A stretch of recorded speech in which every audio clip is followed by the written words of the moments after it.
नमस्कार, प्रतिदिन दैनिक अखबार ऑडियो में आपका स्वागत है। अब हेडलाइन सुनिए। शासन बहुमत से चलता है या देश के संविधान से? दैनिक भास्कर। कैसे तैयार होंगे वृद्धि के नए दौरे के हालात? अजय शाह। मानवीय तकाजा, जनसत्ता, भूख और कुपोषण से जूझते लोग। योगेश कुमार गोयल। असद के बाद राष्ट्रीय सहारा, बाल कल्याण के लिए प्रतिबद्ध संस्था। डॉक्टर रमेश ठाकुर। दक्षिण एशियाई देशों की दोस्ती पर दाग। हिंदुस्तान। आप संपादकीय विस्तार से। शासन बहुमत से चलता है या देश के संविधान से? दैनिक भास्कर। प्रजातंत्र के 4 मूल तत्व होते हैं: बहुमत से शासन, अल्पसंख्यकों के अधिकार की रक्षा, संवैधानिक सरकार और संवाद के जरिए गवर्नेंस। इनमें से किसी एक को कमतर करते ही प्रजातंत्र की इमारत ढह जाएगी। भारत के संविधान की प्रस्तावना में इसलिए हम भारत के लोग लिखा है, न कि हम बहुसंख्यक। इलाहाबाद हाई कोर्ट के एक सिटिंग जज ने एक कार्यक्रम में कहा, यह हिंदुस्तान है, बहुसंख्यकों की इच्छा के अनुसार ही देश चलेगा। ऐसा कहते वक्त वह भूल गए कि संविधान के अनुच्छेद 25 और 30 अल्पसंख्यकों के मौलिक अधिकार हैं। वह ये भी भूल गए कि उनको पद की शपथ उसी संविधान के में निष्ठा की दिलाई गई थी, न कि बहुसंख्यकों में। उनकी निष्ठा के आधार पर संविधान की आधारभूत संरचना को बदला नहीं जा सकता। जज साहब ने अस वर्सेस देव हम बनाम वो के द्वंद्व की भाषा में बोलते हुए हमारे बच्चे और उनके बच्चे की तुलना की। वह शायद भूल गए कि उन्हें पद पर उनके किसी एक धर्म विशेष के होने की वजह से नहीं बैठाया गया है, और उनकी तनख्वाह और सुविधा पर खर्च भी हिंदू और मुसलमान दोनों के टैक्स से दिया जाता है। ऐसे पाक्षिक भाव की अभिव्यक्ति से न्याय व्यवस्था पर भरोसा कम होता है। जजों के ऐसे उदार देश की छवि बिगाड़ते हैं। कैसे तैयार होंगे वृद्धि के नए दौरे के हालात? Business standard. अजय शाह। लेखक एसकेडीआर फोर्स में शोध करता है। अधिकतर लोग मानते हैं कि आर्थिक वृद्धि होना तय है, ये होती रहती है और लंबे समय तक जारी रहती है। यह धारणा अमेरिका और यूनाइटेड किंगडम जैसे देशों के अनुभवों पर आधारित है। इन देशों में लंबे समय तक का औसत वृद्धि देखी गई है, जो स्थिर बनी रही है। वे संचय की शक्ति में वहां तक पहुंचे हैं। 1820 से 200 वर्षों तक 1.5% प्रति व्यक्ति वास्तविक सकल घरेलू उत्पाद जीडीपी वृद्धि ने उन्हें करीब 20 गुना बढ़ा दिया है। इस दीर्घकालिक औसत के साथ उतार चढ़ाव के दौरे भी आए। विश्व युद्ध दिवस मंदी आई और महामंदी भी झेलनी पड़ी। अमेरिका और यूनाइटेड किंगडम जैसे देशों की बौद्धिक एवं संस्थागत क्षमताएं इन चुनौतियों से निपटने, सामाजिक सौहार्द बरकरार रखने और लोगों के लिए सुरक्षा तथा आशावाद का माहौल बनाने में कामयाब रही। उनकी वजह से तमाम चुनौतियों के बीच भी कम स्थिर वृद्धि बरकरार रही।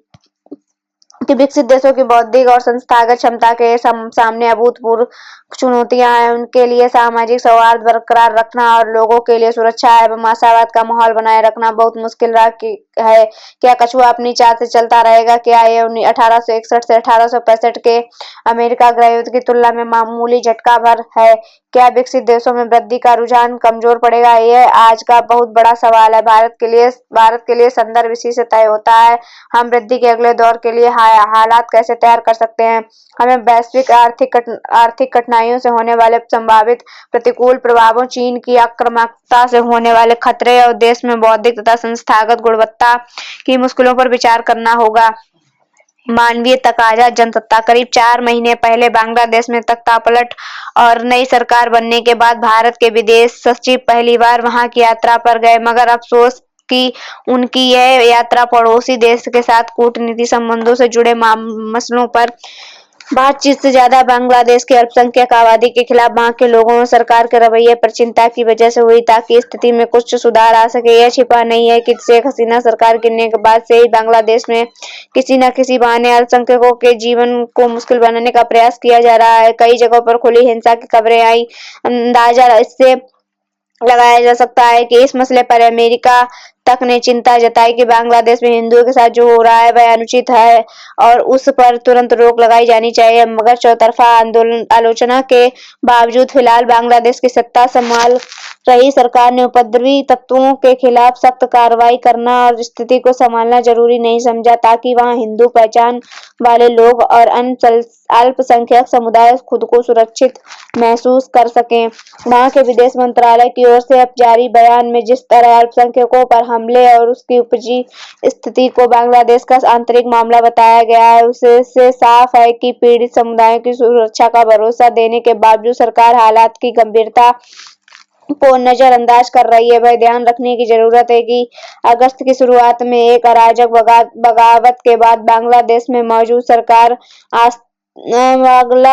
मौजूद सरकार अस्तित्व में आई है और उसके सामने एक और आंतरिक उथल-पुथल से निपटने की जटिल चुनौती खड़ी है, तो दूसरी ओर से नई परिस्थितियों से में अपने अंतर्राष्ट्रीय कूटनीतिक संबंधों में भी सहज बनाना है। अगर वह देश के भीतर अल्पसंख्यक समुदाय की सुरक्षा और उनके मानवाधिकार सुरक्षित नहीं कर पाती है, तो वहां एक गंभीर अराजकता पैदा हो सकती है। ऐसे में भारत की चिंता बांग्लादेश के लिए एक जरूरी सलाह की तरह है, जिस पर उसे बिना देर किए गौर करना चाहिए। भारत के जिस तरह एक लोकतांत्रिक स्थिर, शांतिपूर्ण, प्रगतिशील और समावेशी बांग्लादेश के लिए समर्थन देने की बात कही है, वह परस्पर भरोसे पर आधारित है और दोनों देशों के हित में है।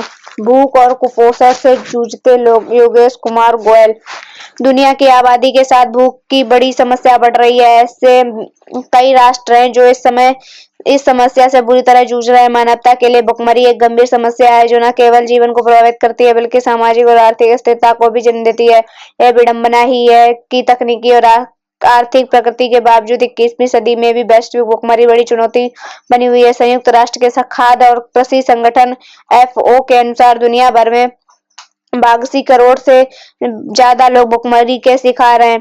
विश्व भर में बड़ी संख्या ऐसे लोगों की है जिनमें 2 समय का भोजन नसीब नहीं हो पाता। पोषण युक्त और पर्याप्त भोजन न मिल पाने के कारण दुनिया में बड़ी आबादी कुपोषण की चपेट में है। भोजन को बुनियादी और मौलिक मानवाधिकार माना गया है, लेकिन पूरी दुनिया में खाद्यान्न की कमी और कुपोषण के कारण प्रतिवर्ष लाखों लोग जान गंवा देते हैं। भोजन, हवा और पानी के बाद तीसरी सबसे बुनियादी अधिकार हर किसी को पर्याप्त भोजन है, जबकि दुनिया भर के किसान वैश्विक आबादी से ज्यादा लोगों को खिलाने के लिए पर्याप्त भोजन पैदा करते हैं, लेकिन फिर भी भूख बनी रहती है। भुखमरी मानवता की गरिमा को ठेस पहुंचाने वाली गंभीर वैश्विक चुनौती है, जिससे समाप्त करने के लिए स्थायी नीतियों, अंतर्राष्ट्रीय सहयोग और सामुदायिक भागीदारी की आवश्यकता है। संयुक्त राष्ट्र का 2030 तक सतत विकास का लक्ष्य भुखमरी को समाप्त करने की दिशा में एक मजबूत प्रयास है, जिसके तहत सभी के लिए पोषण युक्त, सुरक्षित और पर्याप्त भोजन सुनिश्चित करने पर जोर दिया गया है। यदि समुचित प्रयास किए जाएं तो 2030 तक भुखमरी मुक्त दुनिया का सपना साकार हो सकता है। बहरहाल, भुखमरी केवल भोजन की कमी नहीं, एक सामाजिक और नैतिक संकट है जिसे समाप्त करना केवल सरकारों का कर्तव्य नहीं बल्कि प्रत्येक नागरिक की जिम्मेदारी है। एक संगठित प्रयास के माध्यम से हम सभी मिलकर एक ऐसी दुनिया बना सकते हैं जहाँ कोई भूखा ना सोए। असद के बाद राष्ट्रीय सहारा। सीरिया की राजधानी दमिश्क पर तुर्की समर्थक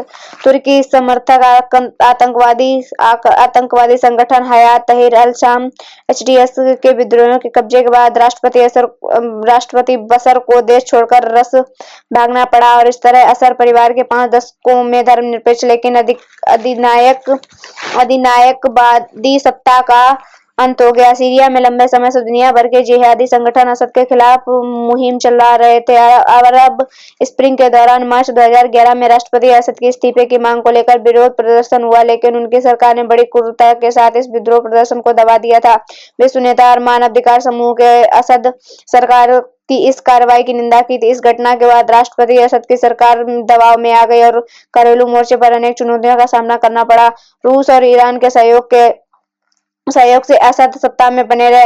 अरब स्प्रिंग लोकतंत्र समर्थक विद्रोह की एक श्रृंखला थी जिसके प्रभाव में कई मुस्लिम देश आए थे, लेकिन सीरिया की नवीनतम घटना को अरब स्प्रिंग कहना अभी मुश्किल है। इसकी एक वजह तो यह कि HTS से जड़ें अल-कायदा जैसे जिहादी और आतंकी संगठन से निकली है। हालांकि HTS अल-कायदा की तरफ वैश्विक जिहाद छोड़ने का दावा नहीं करता। यह दावा करता है कि उसका विश्वास लैंगिक समानता और धार्मिक जातीय अल्पसंख्यकों की सुरक्षा करना है। राष्ट्रपति बशर अल-असद की सरकार का पतन और अबू मोहम्मद जल-जुलानी के नेतृत्व वाले HTS जैसे इस्लामी ताकतों का उदय पश्चिमी एशिया के भू राजनीति की स्थितियों पर महत्वपूर्ण प्रभाव डालने वाला है। इस पूरे घटनाक्रम में यह जाहिर है कि राष्ट्रपति असद की सत्ता को गिराने में तुर्की, फ्रांस, अमेरिका और इसराइल की हिस्सेदारी है और इस क्षेत्र में उनकी विजय हुई है और रूस तथा ईरान की पराजय हुई है। भारत पर भी इस घटनाक्रम का असर पड़ सकता है। भारत और सीरिया के बीच पुराने रिश्ते रहे हैं। भारत ने सीरिया पर लगाए प्रतिबंधों का कभी समर्थन नहीं किया, तो दूसरी ओर सीरिया के कश्मीर के मुद्दे पर हमेशा भारत का समर्थन किया है। अब आगे देखना है कि HTS के नेतृत्व वाली सरकार का भारत सहित विदेशी मोर्चे पर क्या रुख रहता है। विदेश मंत्रालय ने शांतिपूर्ण सत्ता हस्तांतरण और समावेशी राजनीतिक प्रक्रिया का आह्वान किया है। बाल कल्याण के लिए प्रतिबद्ध संस्था डॉक्टर रमेश कुमार ठाकुर।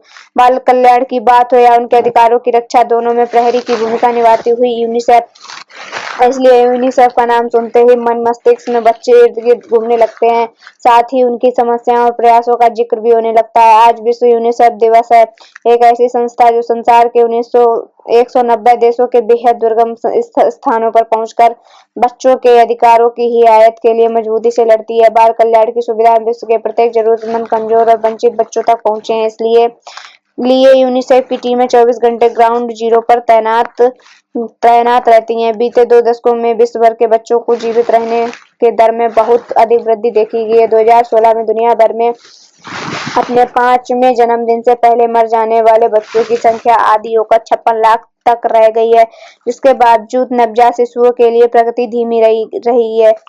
5 वर्ष से कम आयु के बच्चों की मृत्यु में जन्म के पहले महीने में ही मर जाने वाले शिशुओं की संख्या 46% है। जागरूकता के चलते इन आंकड़ों में अब सुधार हुआ है। यूनिसेफ में ऐसे प्रयास निरंतर जारी हैं। इसमें आमजनों को भी अपनी भागीदारी सुनिश्चित करनी होगी। सरकारी सामाजिक में संयुक्त प्रयासों को अभियान को न सिर्फ संबल मिलेगा बल्कि तेज गति से प्रदान भी होगी। दक्षिण एशियाई देशों में दोस्ती पर दाग। Hindustan. Sushant Sareen, senior fellow, Observer Research Foundation. Bharat के पड़ोस में 1-2 वर्ष से बहुत चुनौती भरे हालात हैं। ऐसा इसलिए नहीं हुआ कि भारतीय विदेशी नीति में कोई खामी है, बल्कि इसलिए हुआ है कि पड़ोसी देशों के अंदर कई प्रतिकूल सियासी बदलाव हुए हैं। पड़ोसी देशों को लेकर इन दिनों खूब चिंता जताई जा रही है, पर ऐसा पहली बार नहीं हुआ है। 1970-1980 के दशक में भी बांग्लादेश, श्रीलंका या नेपाल की ओर से तनावपूर्ण स्थितियां बनती रही हैं। पड़ोसी देशों से भारत का तनाव नई बात नहीं है। पड़ोसियों से संबंध की सिलसिलेवार अगर बात करें तो पाकिस्तान की बात छोड़ देनी चाहिए। उसका भारत विरोधी रुख लगातार बना हुआ है और उसमें सुधार की गुंजाइश नहीं दिखती है। सुधार की गुंजाइश की बात करें तो हाल में मालदीव के साथ हमारे रिश्ते खराब हो गए थे, मगर भारत सरकार के परिपक्व रवैये से मालदीव को भी यह समझ में आ गई थी कि भारत से लड़ने का कोई अर्थ नहीं है। भारत ने उसकी मदद करना नहीं छोड़ा और यही बात हमारे पक्ष में गई। अब मालदीव से हमारे रिश्ते फिर पटरी पर आ गए हैं। दूसरा खतरा यह है कि पाकिस्तान के साथ बांग्लादेश की नजदीकियां बढ़ने लगी हैं। शेख हसीना के समय काफी संभल कर आयात होता था और पाकिस्तान के लोगों को वीजा भी सोच समझ कर दिया जाता था। अब पाकिस्तान से लोग आसानी से बांग्लादेश पहुंचने लगेंगे। हसीना से पहले अब खालिदा प्रधानमंत्री थी, तब पाकिस्तान से आए आतंकी बांग्लादेश के रास्ते भारत में घुसते थे। बांग्लादेश तब पूर्वोत्तर के उत्तर विरोधी उपग्रहपंथियों को भी शरण देता था। बांग्लादेश और पाकिस्तान के बीच सीधी हवाई सेवा भी शुरू होने वाली है। यह तो हमारे सुरक्षा बलों के लिए पहले से ज्यादा मुस्तैद रहने का समय है। धन्यवाद।